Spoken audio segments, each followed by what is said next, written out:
bébé. Sébastien. Tu vas bien? On va donner à manger aux escargots? Plutôt vite pour un escargot. Il faut leur donner des noms, non? Lui, c'est Gérard. Lui, c'est... Bien.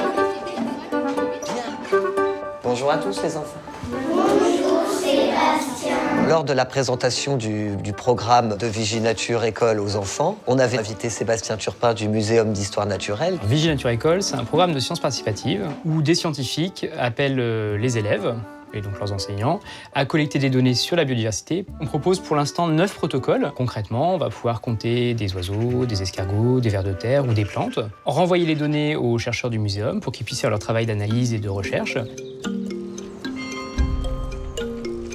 Les sciences participatives se sont imposées parce qu'on avait besoin de répondre aux questions de l'impact des changements globaux, donc du réchauffement climatique, de l'agriculture intensive, de l'urbanisation, sur la biodiversité.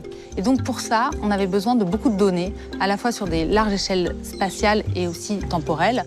Alors j'ai choisi le protocole Opération Escargot qui permet de recenser le nombre et les différentes espèces d'escargots sur un lieu donné. Je me suis jamais demandé comment les escargots y vivaient, s'ils préfèrent l'herbe ou les feuilles mortes. Alors ce protocole consiste à mettre des planches en bois brut aux alentours de l'école. Ces planches, on va les laisser pendant au moins un mois avant d'observer. Et lorsqu'il pleut, elles vont se gorger d'eau. Et donc ça va faire des abris humides où les escargots et les limaces vont pouvoir se cacher.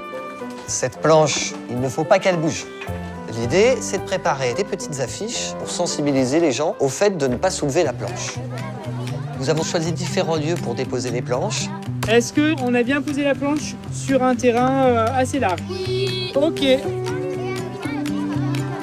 rigolo de porter les planches. Nous avons choisi des milieux où il y avait beaucoup de végétal, comme les parcs, des terrains ensoleillés, ombragés, avec au sol différents éléments. Ça pouvait être de la terre, de l'herbe, des feuilles mortes ou du lierre, afin d'en tirer des conclusions, à savoir où sont présents le plus les escargots.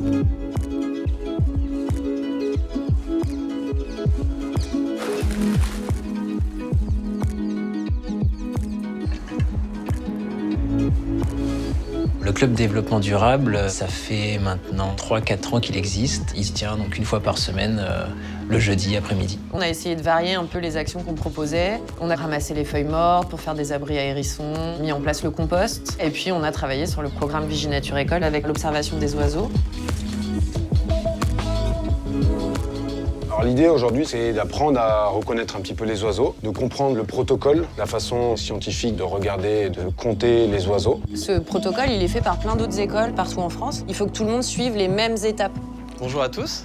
On va d'abord prendre un petit temps pour rappeler quelles sont les espèces communes. Alors, nous, l'outil qu'on trouve vraiment important à utiliser, c'est la clé de détermination. En fait, on va avoir des critères qui vont nous aider à regarder comment différencier les oiseaux. Ce que je vous propose, c'est qu'on s'entraîne un petit peu. Est-ce qu'il a du jaune sur le plumage? Non. Ok. Il y a deux possibilités. Oh, c'est celui-là. Exactement. C'est le trop joli mignon. Est-ce que ça ressemble à un des oiseaux? Regardez ce qu'il y a de particulier sur l'oiseau. Il est un peu plus grand. C'est Chouka des Tours. C'était un chouca des tours. En France, on estime qu'il y a à peu près 300 espèces d'escargots, donc c'est beaucoup. Vous n'allez pas apprendre à reconnaître les 300, t'inquiète pas, attention. Parfait. Et donc tout le monde a trouvé la soucoupe commune. Le petit gris, c'est l'escargot que vous allez voir quasiment tout le temps en ville. Ça m'a rendue heureuse d'apprendre plein de choses de scientifique un petit peu. Pendant 15 minutes, les élèves vont noter les espèces qu'ils observent et le nombre maximum d'individus qu'ils ont vus pour chaque espèce en même temps. C'est bon? Allez, je mets un chrono. 15 minutes. Allez, c'est parti. On se rend compte que les règles, elles sont quand même bien respectées. Ils ont compris le caractère scientifique du protocole. Il y en a un juste. Qu'est-ce que vous voyez? Il est cuit, il a une tête noire. C'est une charbonnière. Exactement, en fait, elle récupère une graine et elle va l'ouvrir et la manger sur l'arbre. 15 minutes, c'est terminé. Qu'est-ce que vous avez vu pendant les 15 minutes du protocole? Un grand pavot des jardins, 2 maisons charbonnières et un rouge-gorge familier. On trouve 4 oiseaux et 3 espèces différentes. On va essayer de faire ça, franchement, tous les jeudis, pour voir tout au long de l'année comment ça évolue. Les scientifiques, ils voient pas tout. C'est des humains comme nous. Ils sont là pour apprendre, comme nous.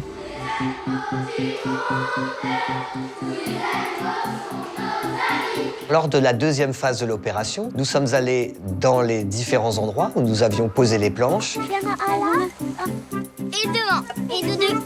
Et pour chaque planche, nous avons récupéré les escargots et nous les avons ramenés en classe pour l'identification.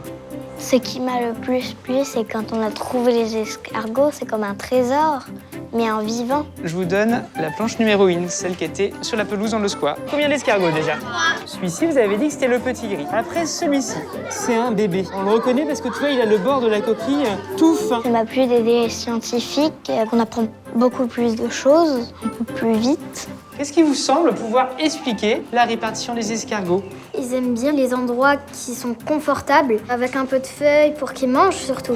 Exactement. On leur demande d'émettre des hypothèses sur la répartition de la biodiversité et les élèves assez jeunes arrivent à conclure de manière tout à fait correcte. Je connais bien les escargots, mais je sais pas si j'irai jusqu'au mot spécialiste.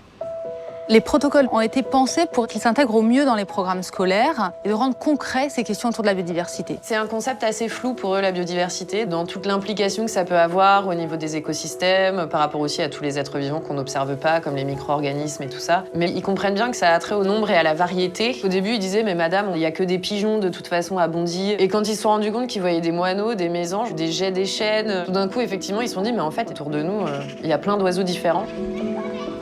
Un point qui va être clé, c'est de parler aux élèves de la nature autour d'eux, la nature qu'ils voient tous les jours sans la regarder. Ça aussi, c'est de la biodiversité, et ça aussi, ça peut être une biodiversité menacée. Finalement, emmener les élèves sur le terrain et voir la diversité d'un groupe d'espèces, ça va leur permettre de construire cette idée de biodiversité. Parfois, je regarde les oiseaux. J'essaie de déterminer ce que c'est. Tout à l'heure, on était en sport. J'ai vu, il y avait plein de perruches vertes. Je me suis amusée à les compter quand je courais. Les moineaux, les pigeons, moi, je les mettais dans la même case.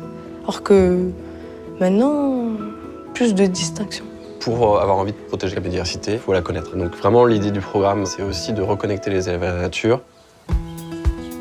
N'oubliez pas que c'est un dessin scientifique que je vous demande. C'est pas un dessin comme on fait à papa-maman. Il n'y a pas de soleil, il n'y a pas une maison avec un arbre. Non, on essaie juste de se concentrer sur l'escargot. Au cours de cette opération Viginature-École, on voit les capacités des enfants qui se développent de façon assez spectaculaire. On voit bien son mucus en plus. Le fait d'être face à des animaux a un aspect que je qualifierais presque de magique, c'est-à-dire que l'écrit n'est pas une matière en soi qu'on va étudier, c'est un outil qui nous sert à l'étude des escargots. Et c'est ça le fait le plus marquant. C'est le changement de vocabulaire, de discours, mais aussi de positionnement. C'est-à-dire, nous, humains, comment faire en sorte qu'on puisse aider cette biodiversité à se régénérer et à se développer encore plus.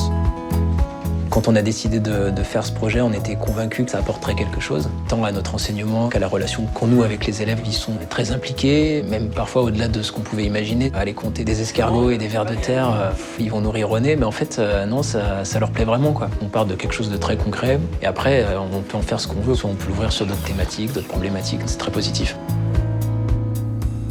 Tu vas sur Oiseaux des jardins, vas-y, descends. 2 mésanges charbonnières, non? Si, c'est ça. Ouais. Okay.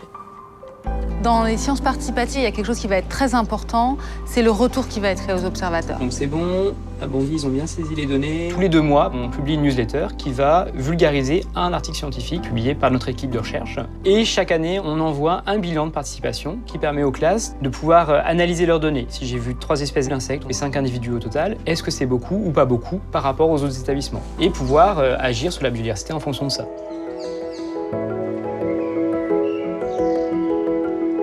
On propose à des classes qui ont participé à Viginature-École de se réunir en fin d'année scolaire. Pendant cette journée, qu'on veut ludique aussi, on va avoir des temps où les élèves vont présenter leurs travaux. À la fin de la journée, on met aussi un petit label. Bravo! On les a sentis très fiers d'eux. Ça leur a donné une très belle estime d'eux-mêmes et du travail qu'ils avaient accompli. En fait, c'est comme si on décorait le collège de ce qu'on a fait. C'est important ce que j'ai fait et il faut continuer à le faire. Avant, je n'étais pas vraiment attachée aux animaux et aux limaces, aux escargots, mais je le suis beaucoup plus maintenant comme on les a bien étudiés. Oui, j'ai envie de la protéger, la nature, parce que c'est surtout ce qui nous fait vivre. Naturellement, je recommanderais à 100% ce programme aux autres enseignants. Prendre soin de la biodiversité, c'est pour moi une connaissance fondamentale. Au même titre que lire, écrire et compter, il faut développer la sensibilité de nos enfants à tous les enjeux environnementaux qui nous entourent.